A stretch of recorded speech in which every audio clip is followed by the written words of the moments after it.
Hi guys, here's the next video question. A lot of you have asked me, well, almost everybody asked me, does chiropractic hurt? And why don't we hear a pop every time I come in and get adjusted?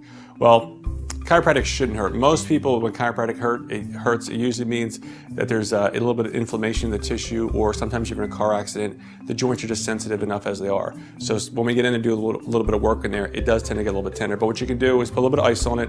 Let us know. Sometimes massage helps. We do have some therapists in the office to alleviate some of the inflammation and the pressure. But my personal favorite is using ice because there's no damage to the liver like there are with some of the over-counter medications.